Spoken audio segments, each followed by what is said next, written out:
Este mundo não compreende como alegra meu viver, mas a Cristo se acende, o seu código ter. Mesmo quando em aflição, nossa paz te der. Cristo ao meu coração, todo traz do céu. Se com Cristo aqui viver, tão glorioso é. Maior glória hei de ter se eu guardar sempre a fé.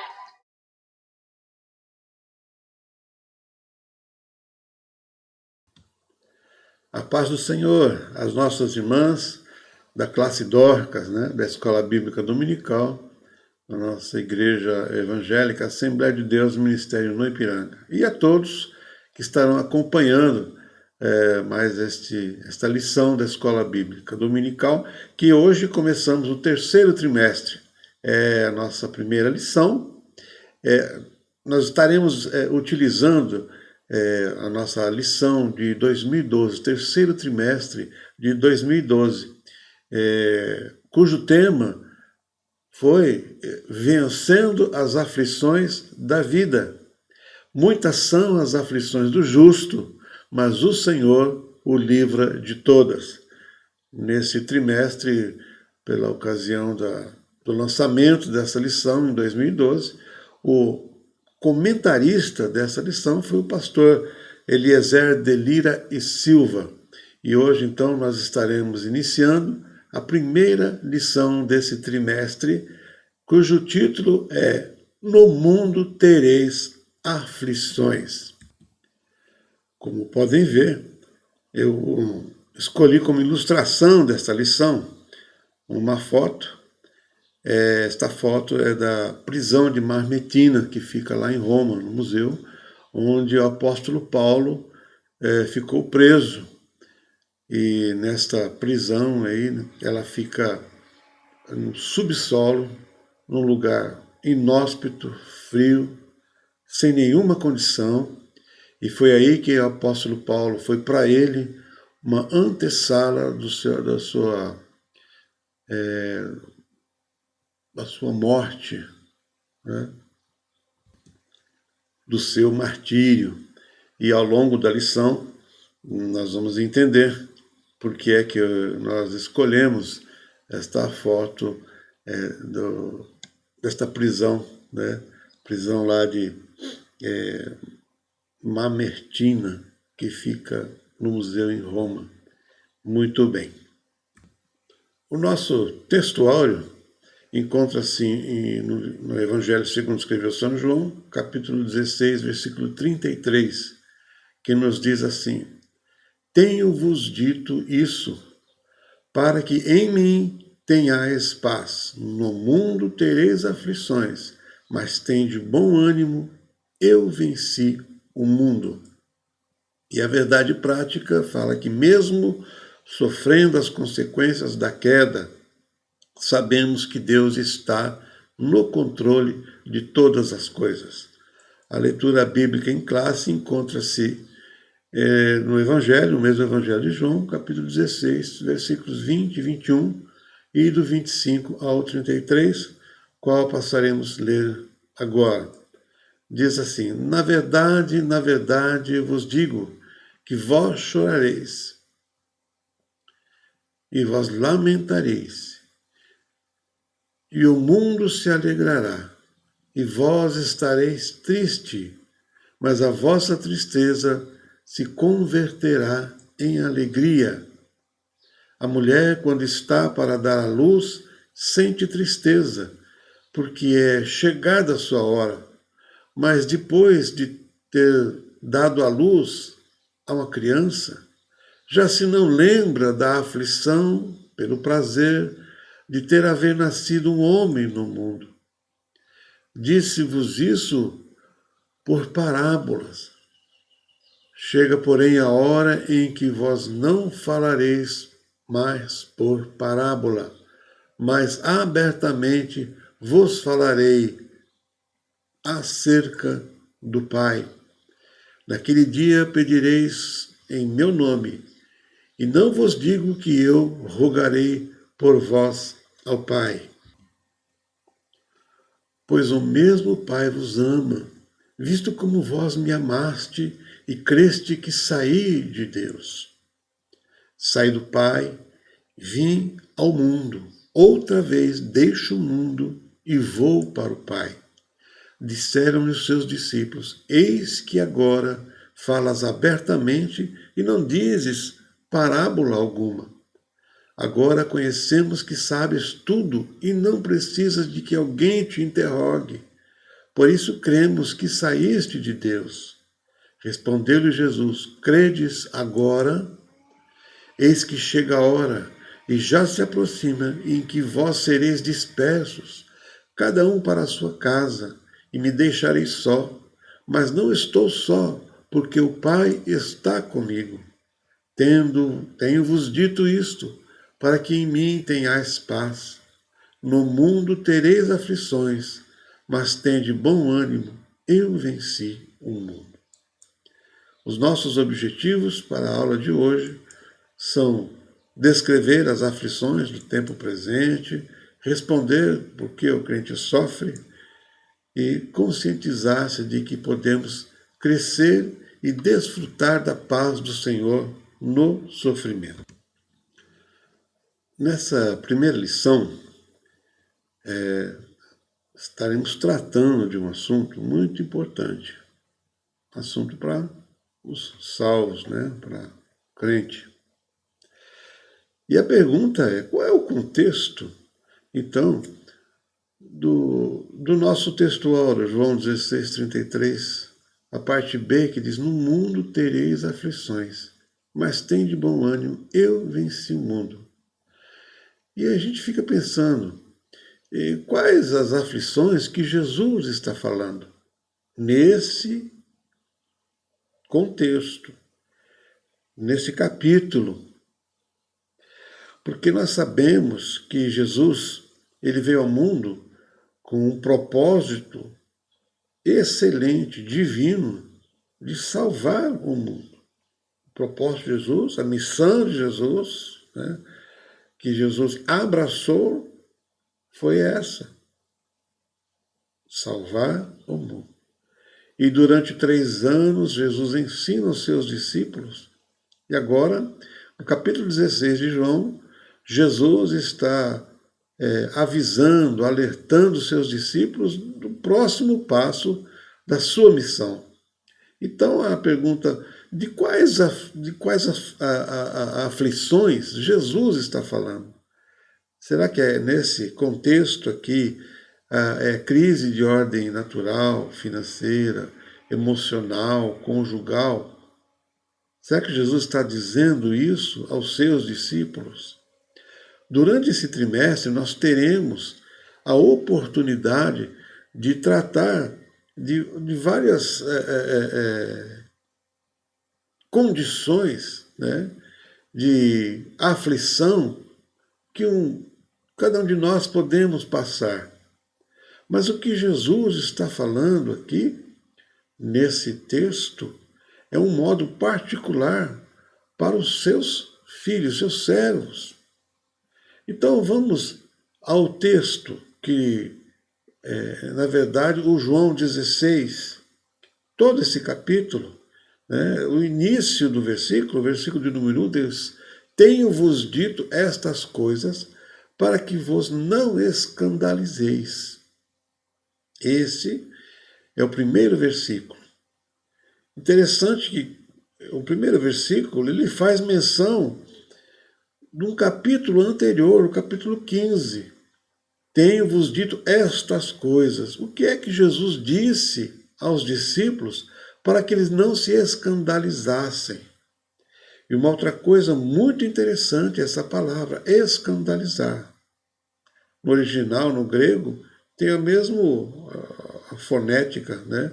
Mas o sentido de escandalizar não é o mesmo sentido que nós temos hoje de escandalizar-nos. Quando eu digo, fiquei escandalizado, quer dizer, fiquei admirado, fiquei indignado, né? Na verdade, é assim que a gente entende, né? Quando eu vou me escandalizar, escandalizei com alguma coisa, né?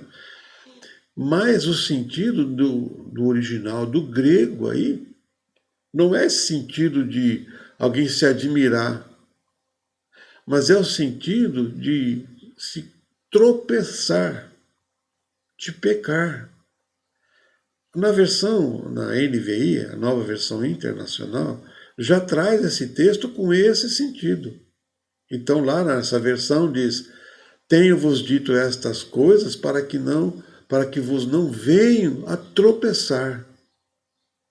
Quando Paulo escreve também dizendo: se eu comer carne, né, eu escandalizar o meu irmão, ele quer dizer, se eu comer carne, meu irmão olhar para eu ver naquela época, e isso ser uma pedra de tropeço, eu nunca mais como carne. Então, o sentido de escandalizar é tropeçar, pecar. Então, olha só que interessante, no capítulo de número 15, versículo 18, Jesus está dizendo assim, ó.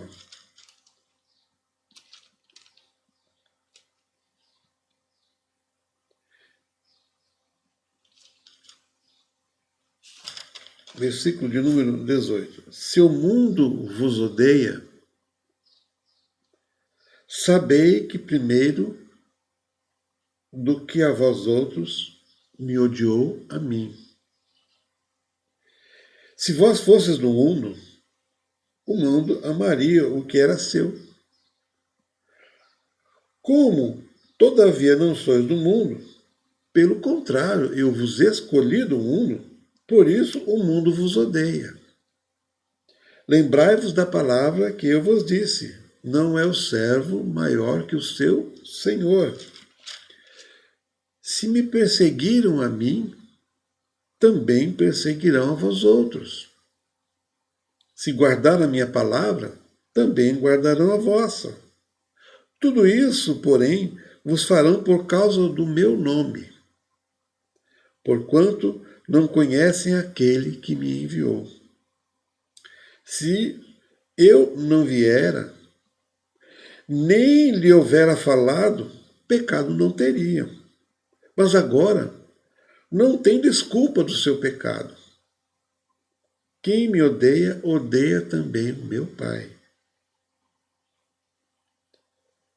Se eu não tivesse feito entre eles tais obras, quais nenhum outro fez, pecado não teria. Mas agora, não somente têm eles visto que também odiado, tanto a mim como a meu Pai.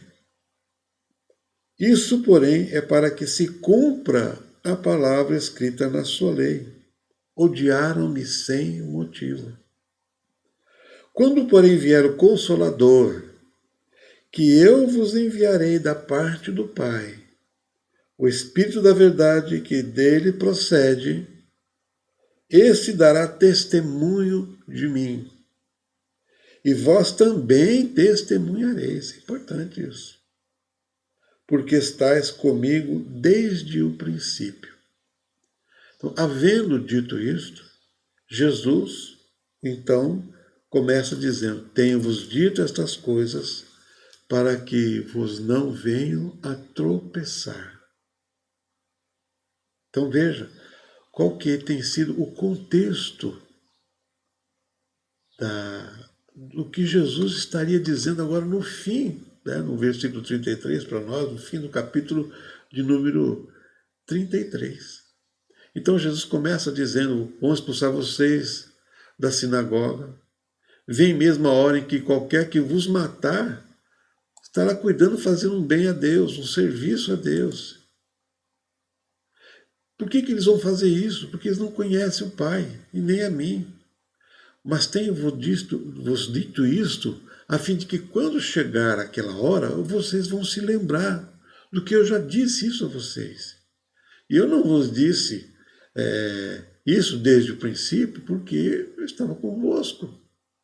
Mas agora eu vou para o meu Pai, aquele que me enviou, e nenhum de vós pergunta: para onde vais? Antes, Porque isso vos tenho dito, o vosso coração se encheu de tristeza.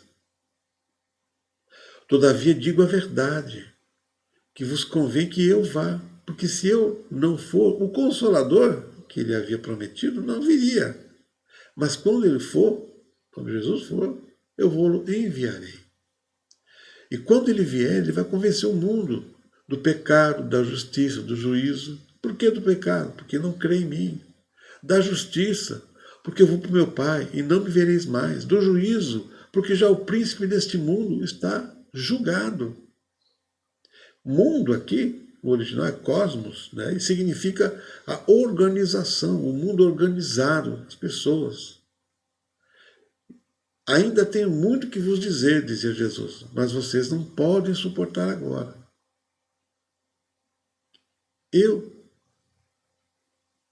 Mas quando vier aquele Espírito de verdade, ele vos guiará em toda a verdade. Porque não falará de si mesmo, mas dirá tudo que tem ouvido, anunciará o que há de vir. Ele me glorificará, porque há de receber do que é meu, e vou-lo há de anunciar. E Jesus vem, então, explicando aos discípulos o que estaria para acontecer. E ele diz, tudo que é meu é do meu Pai. Também, né? Diz, tudo que é do Pai é meu também. Por isso vos disse que o Espírito Santo há de receber do que é meu e de vos há de anunciar.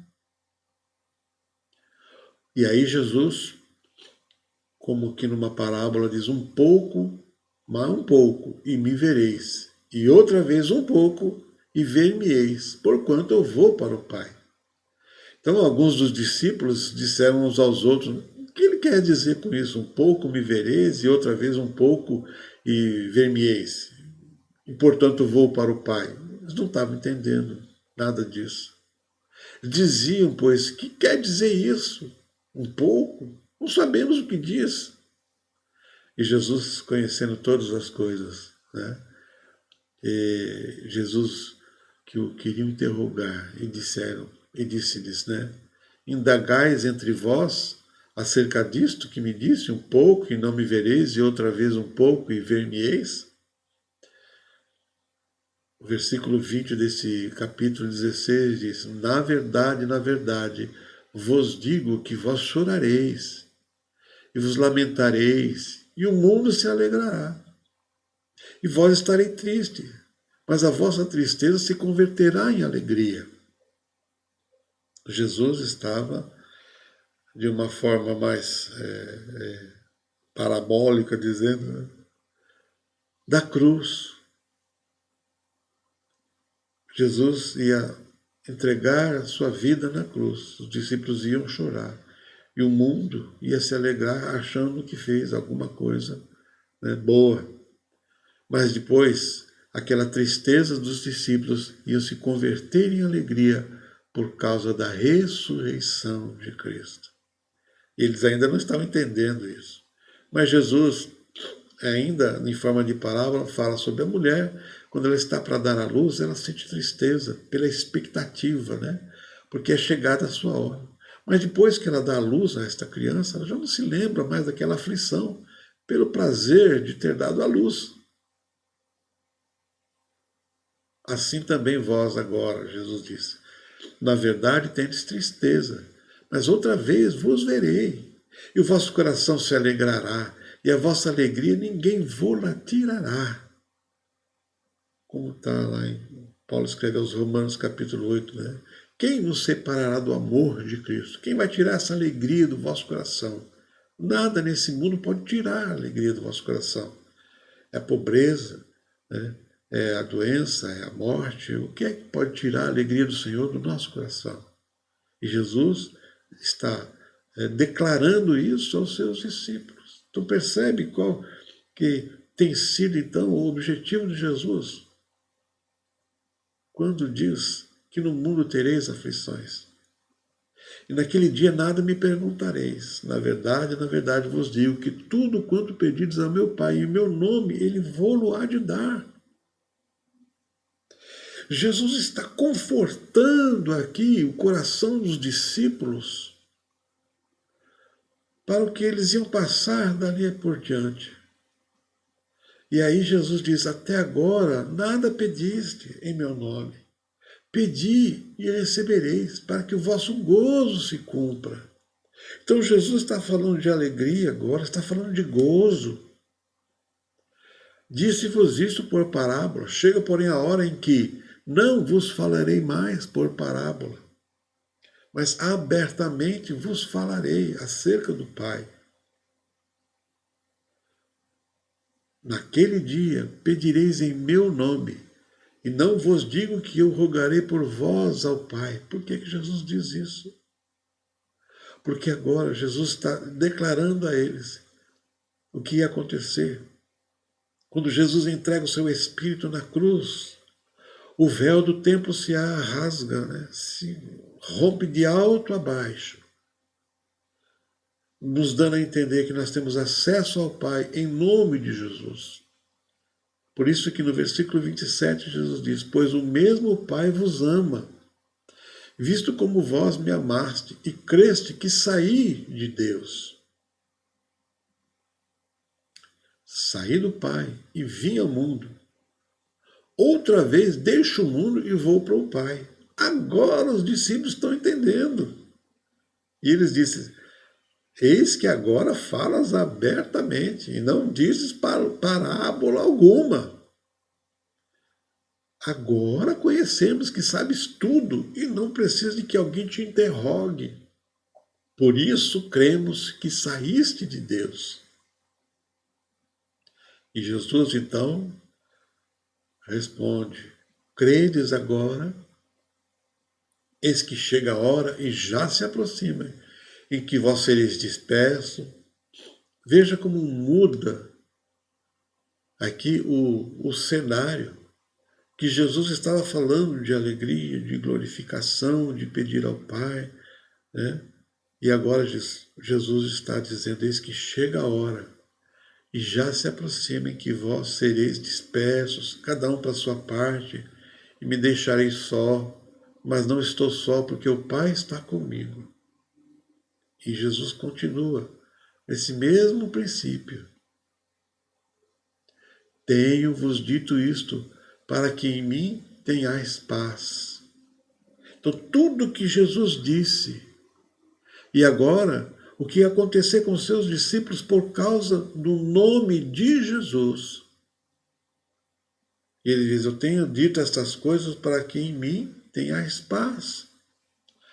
No mundo tereis aflições, mas tende bom ânimo, eu venci o mundo. Então, essas aflições que Jesus está falando nesse momento, são as aflições por causa do testemunho dos discípulos. São as aflições que o mundo iria impor nos filhos de Deus, nos servos de Deus, nos cristãos, por causa de Jesus. Mas Jesus agora dá um ânimo aos seus discípulos, um conforto aos seus discípulos, dizendo para que eu tenha dito isso, para que vocês tenham paz. Encontrem a paz. O fundamento principal para resistir às aflições oriundas da perseguição é a vitória de Jesus sobre o mundo.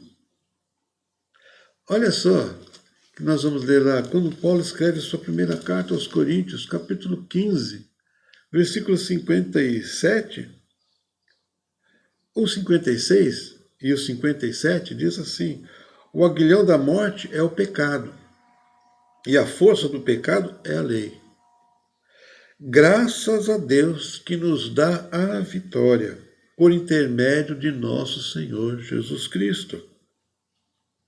E aí, né, continuando aqui o versículo 58, portanto, meus amados irmãos, sede firmes, sabendo que no Senhor, inabaláveis, sede firmes e inabaláveis, e sempre abundantes na obra do Senhor.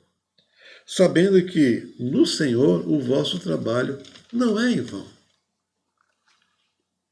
Uma outra coisa interessante é quando Paulo escreve Efésios, que estudamos no trimestre passado, Efésios capítulo 3, versículo 13, ele diz assim: portanto vos peço que não desfaleçais nas minhas tribulações por vós, pois nisso está a vossa glória. Então, por que Jesus disse, eu venci o mundo, na verdade, né? Então, Jesus venceu definitiva e completamente o sistema de ataque do mundo. Então, nós, como servos do Senhor, como cristãos, como cristãs, temos esta base tão maravilhosa que Jesus nos deixou, de que ele venceu todo esse sistema mundano.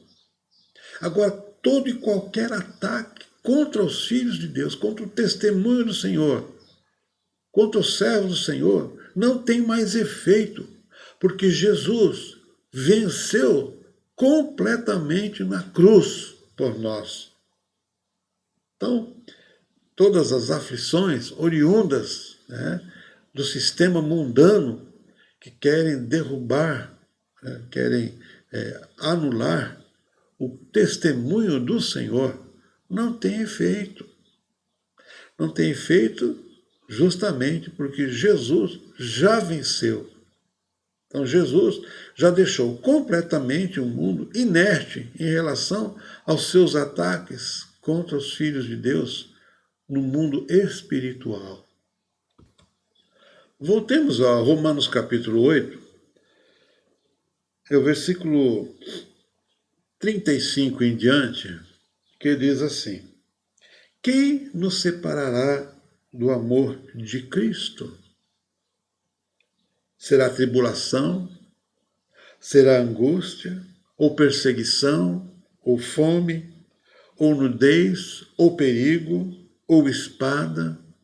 Como está escrito, por amor de ti, somos entregues à morte o dia todo. Fomos considerados como ovelhas para o matador. Em todas estas coisas, porém, somos mais que vencedores, por meio daquele que nos amou. Através de Jesus somos vencedores, porque eu estou bem certo que nem a morte, nem a vida, nem os anjos, nem o porvir, nem os poderes, nem altura, nem profundidade, nem qualquer outra criatura poderá separar-nos do amor de Cristo Jesus, do amor de Deus, nosso Senhor. Há um texto interessante na carta que Paulo escreve aos Colossenses, capítulo de número 1, a partir do versículo de número 13, que diz assim: ele nos libertou do império das trevas e nos transportou para o reino do Filho do seu amor, no qual temos a redenção, a remissão dos pecados. Ele é a imagem do Deus invisível, o primogênito de toda a criação. No verso 14 diz, no qual nós temos a redenção por seu sangue. A palavra redenção significa literalmente comprados no mercado de escravos. Então Deus nos libertou do império das trevas. E a maneira que ele fez isso foi pela redenção, nos comprou nesse mercado. Então nós fomos redimidos. O Senhor foi lá no mercado de escravos, né? Nos comprou por um preço.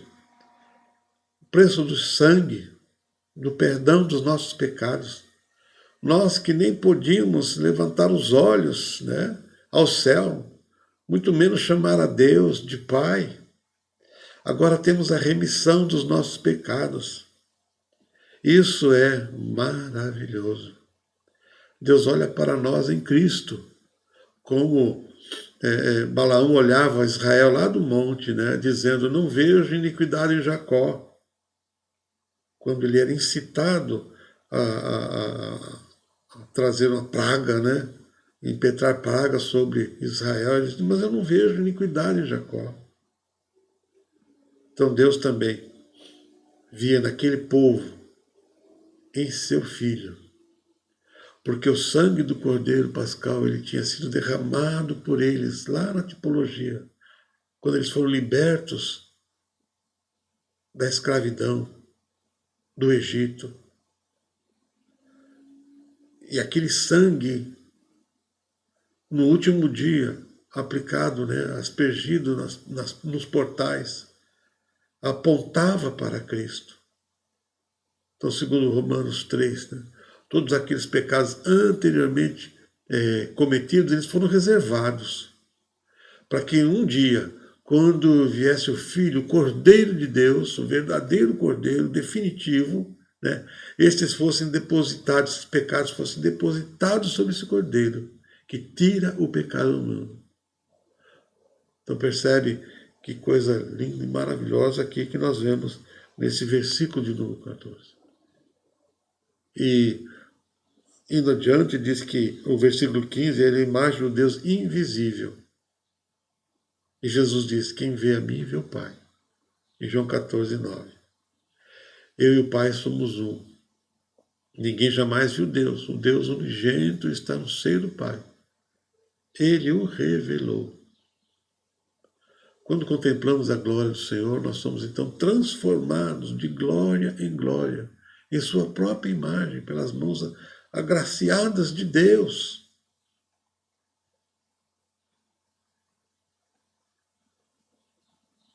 E aqui nós lemos que ele é o primogênito de toda a criação.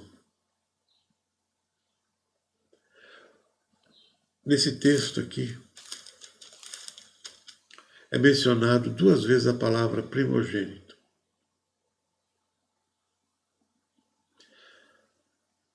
Aqui está a glória de Cristo, o primogênito de toda a criação, e depois no versículo 15, não, ou no versículo 18, o primogênito entre os mortos. Essa palavra primogênito ela está interpretada nos Salmos 89, versículo 27, dizendo com respeito a Davi, né? Eu farei a ele o meu primogênito, o mais elevado dos reis da terra. Então, primogênito significa o mais elevado. O Senhor Jesus, ele é o primogênito de toda a criação. Não porque ele tenha sido criado, não, ele foi formado, ele foi gerado essencialmente na Trindade. Pois nele foram criadas todas as coisas, diz o texto. Então Jesus, o Verbo, o Filho de Deus, ele é a esfera da criação. Nele foram criadas todas as coisas. Isso significa que o Senhor Jesus pudesse sofrer alguma mudança, alguma variação, se nele houvesse pecado, injustiça ou mácula. Toda a criação se desintegraria. Então não foi encontrado em Jesus qualquer pecado, né? Qualquer erro. Então tudo foi criado por ele. Ele é o meio. Ele é o veículo. Nós somos transportados para o reino do Filho do seu amor. Sem ele, nada do que foi feito se fez. O Senhor Jesus ele é o agente da criação. Ele é o Criador. Então, se nós andarmos um pouco nesse texto de Colossenses, então, nós vamos entender, nós vamos ver, então, que toda essa glória, toda essa maravilha, né, que nós temos aqui. Paulo agora, ele fala sobre a sua missão no ministério do Evangelho.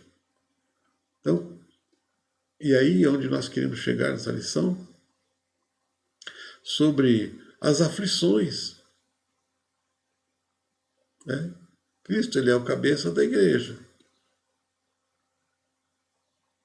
Ele é primogênito de muitos irmãos. E aqui, no versículo 24, diz assim, agora me regozijo nos meus sofrimentos por vós, e preencho o que resta das aflições de Cristo na minha carne. Então, depois que Paulo mostra toda a glória do Senhor como cabeça, né, da igreja, da nova criação, como primogênito, como o mais elevado. Paulo entra num assunto que é decorrente a isso, que nós lemos aqui no versículo 24, né? Eu me regozijo, agora me regozijo nos meus sofrimentos. Parece que ele mudou de tema, mas não. Alguém poderia dizer, Paulo, o assunto estava tão bom, né?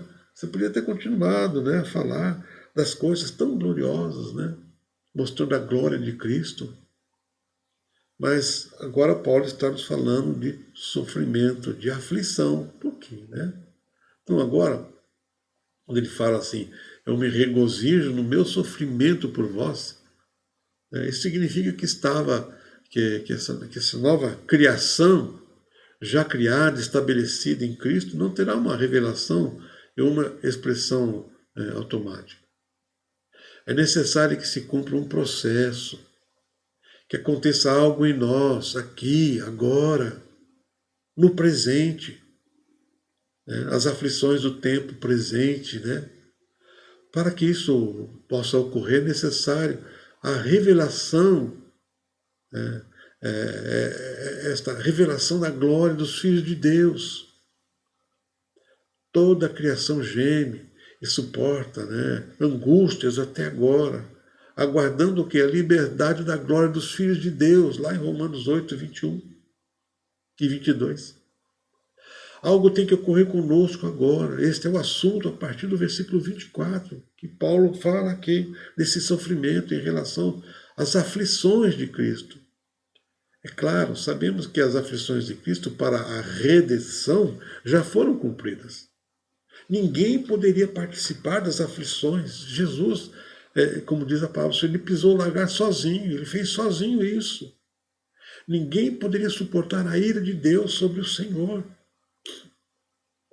Essas são as aflições de Cristo para a redenção.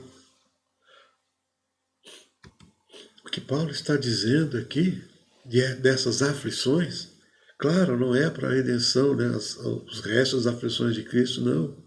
Mas se refere às aflições de Cristo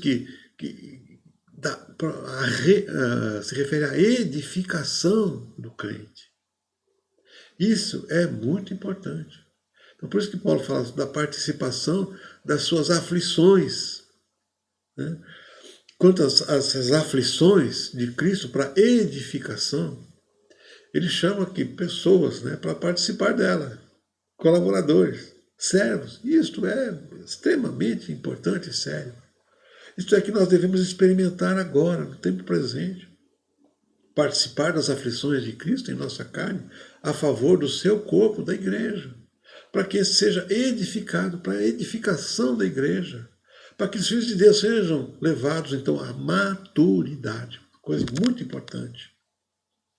A gente percebe, né, a maioria das pessoas, os crentes, né, imaturos.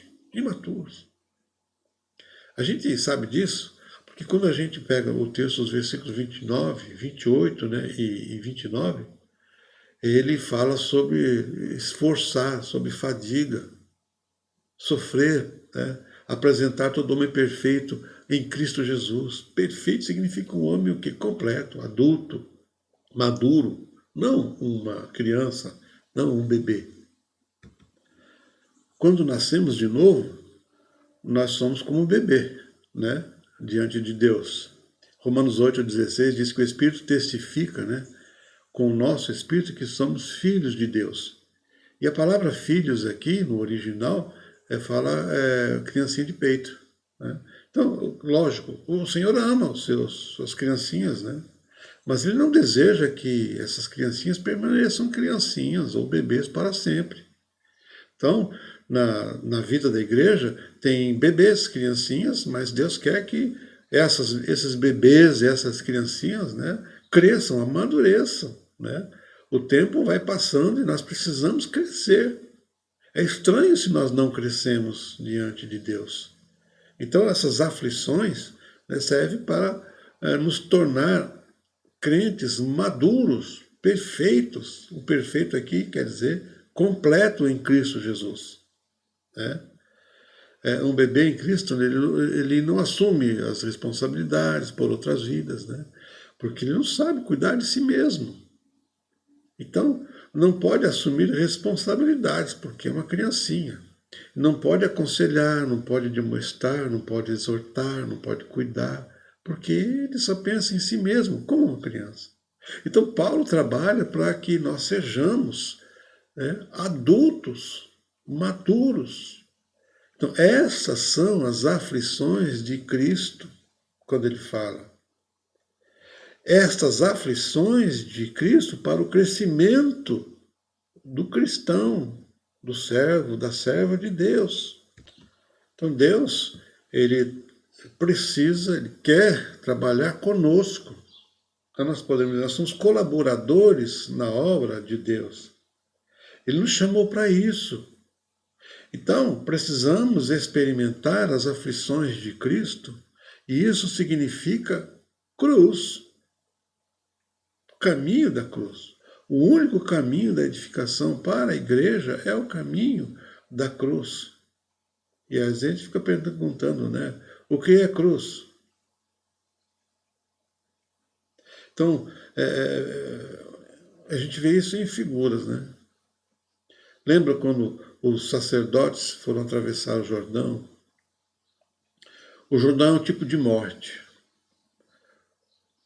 O Jordão significa indo para baixo, descendo. Assim é o crescimento espiritual. Quando nós nascemos de novo, nos convertemos a Cristo Jesus,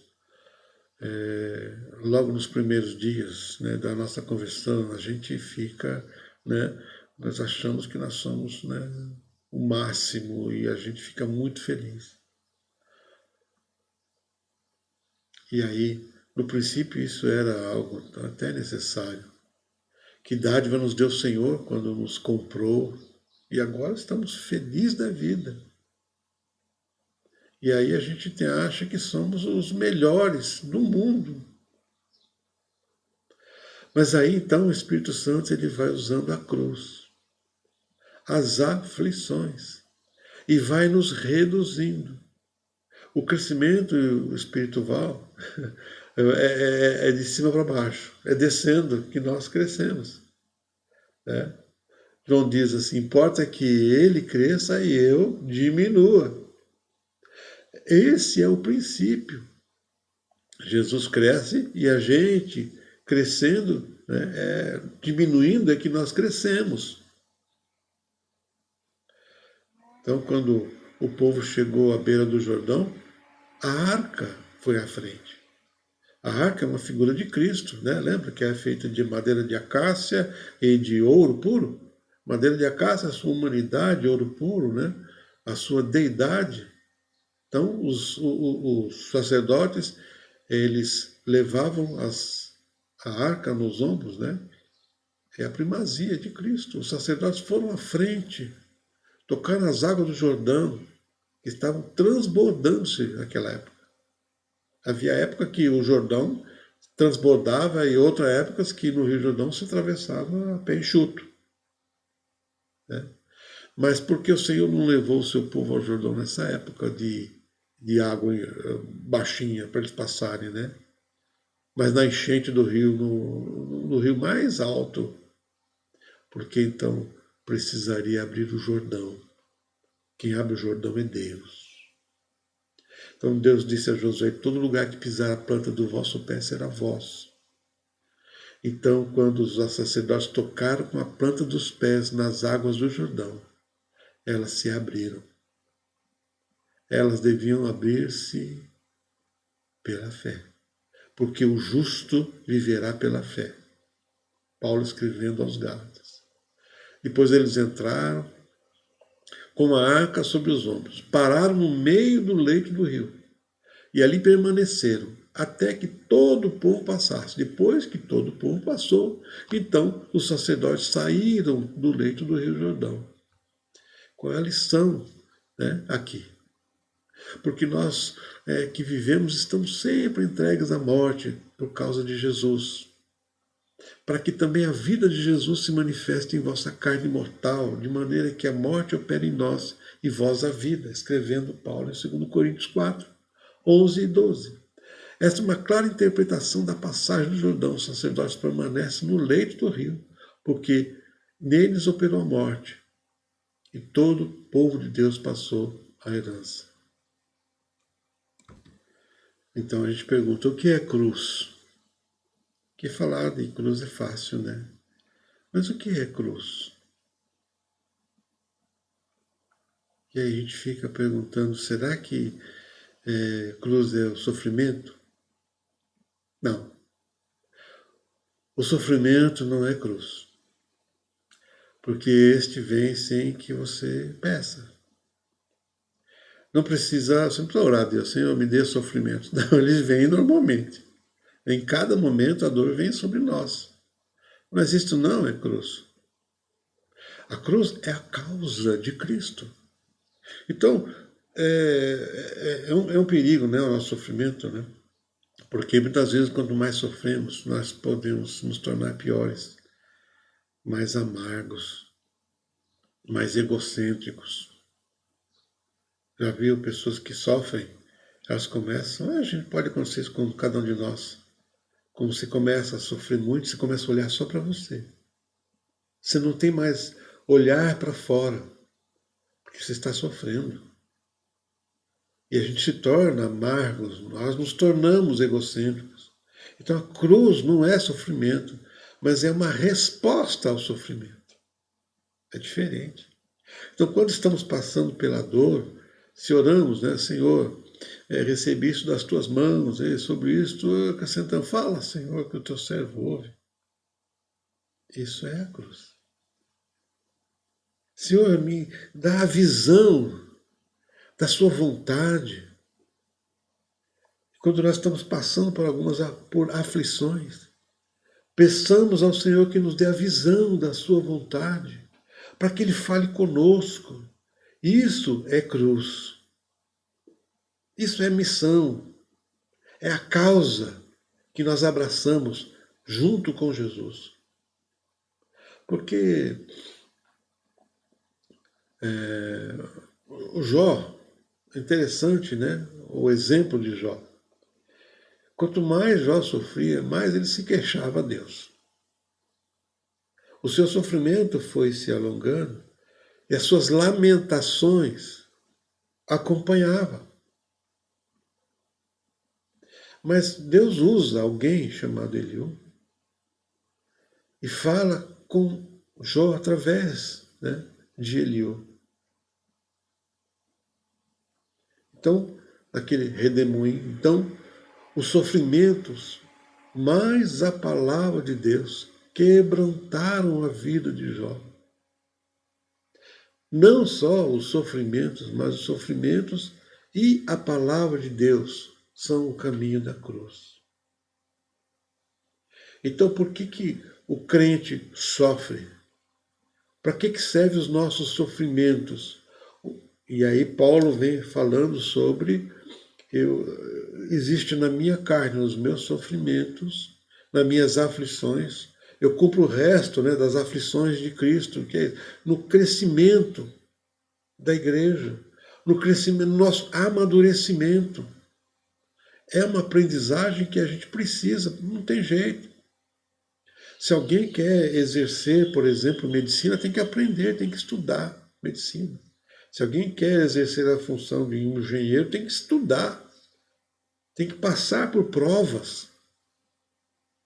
Então, quando o Senhor nos manda as circunstâncias, né, nós precisamos nos curvar em humilde submissão a Deus,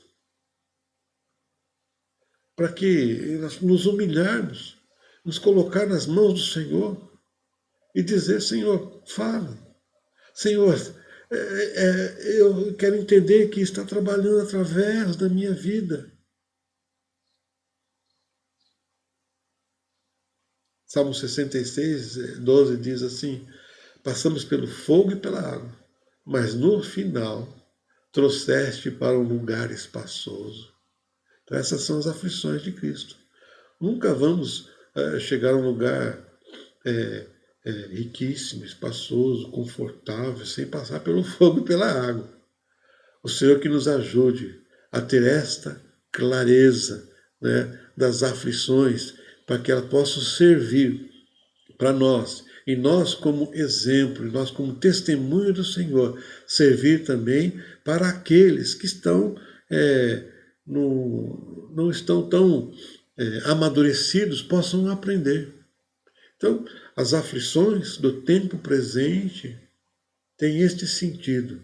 Que Deus nos abençoe e nos ajude a compreender cada lance em nossa vida, cada momento, cada circunstância. E tem uma coisa interessante, que nós não podemos deixar que as circunstâncias dominem, mas que o Senhor, o Espírito Santo, domine a nossa vida para que possamos ter clareza, né, e o discernimento de cada circunstância e possamos crescer cada dia mais em Cristo Jesus. Que Deus vos abençoe e todos tenham um ótimo dia. Amém.